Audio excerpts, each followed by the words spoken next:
The Bible, revered by billions, a cornerstone of faith, morality, and culture. But beneath its pages lies a labyrinth of questions. How was it formed? Who chose its books? And what secrets were left in the shadows, forbidden and forgotten? Join me as we uncover the hidden history of the Bible, the discovery of the Nag Hammadi library, and the stories the church didn't want you to read. This is part 1 of our journey into the lost Gospels.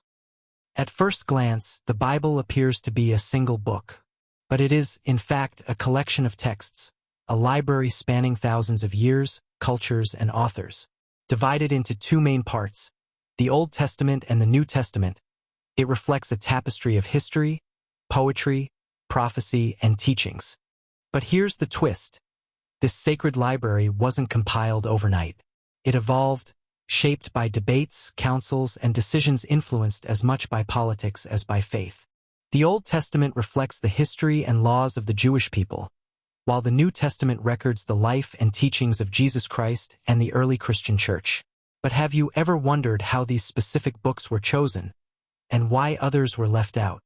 The Bible we know today was born out of conflict and consensus.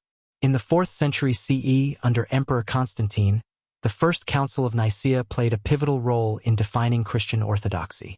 But this wasn't the end of the story. Later councils, such as those in Carthage and Rome, would further solidify the canon. St. Jerome's translation of the Bible into Latin, known as the Vulgate, became the foundation for centuries of Christian worship. But what about the texts that didn't make the cut? Many of these writings, now referred to as the Lost Gospels, were excluded because they posed a challenge to the growing church's authority. Texts like the Gospel of Mary and the Gospel of Thomas were deemed dangerous, too controversial to be part of the official canon.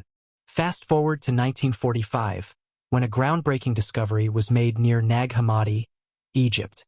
Local farmers stumbled upon a sealed jar containing 13 leather-bound codices. Inside were 52 texts, including the Gospel of Thomas, the Gospel of Philip, and other writings that had been hidden for over 1,600 years. These texts, written in Coptic and dating back to the 3rd and 4th centuries CE, revealed an alternative Christianity, one that emphasized personal spiritual knowledge over the institutional church. For decades, scholars have studied these texts, uncovering their profound and sometimes unsettling messages. Why were they hidden? What truths did they contain that the church sought to suppress? Let's take a closer look. The canonical Gospels, Matthew, Mark, Luke, and John, depict Jesus as the divine Son of God. But texts like the Gospel of Thomas present a radically different view. Jesus as a teacher of esoteric wisdom. This contrasts sharply with the emphasis on salvation through faith and the church seen in the New Testament. The Gospel of Philip challenges traditional teachings on marriage and divinity, while the Gospel of Mary gives prominence to Mary Magdalene as a spiritual leader, a stark departure from her portrayal in the canonical Gospels. These texts open the door to a deeper, more nuanced understanding of early Christian thought. But they also raise difficult questions. What else has been hidden? And why? To the early church, these texts were dangerous. They offered a decentralized, mystical path to God that bypassed the clergy. This directly threatened the authority and structure of the emerging church hierarchy. Figures like Irenaeus of Lyon and Tertullian labeled these writings as heretical, ensuring their suppression for centuries. Yet, their survival hints at a persistent underground stream of alternative Christian thought.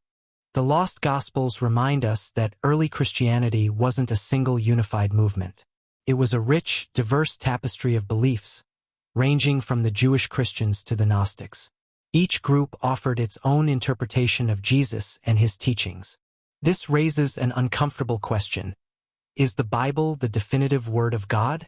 Or is it simply one perspective that gained dominance through history? These alternative texts challenge us to think critically about the sources of our faith and the forces that shaped them. We've only scratched the surface. In the next episodes, we'll dive deeper into the Gospel of Mary, the Gospel of Judas, and the Gospel of Thomas.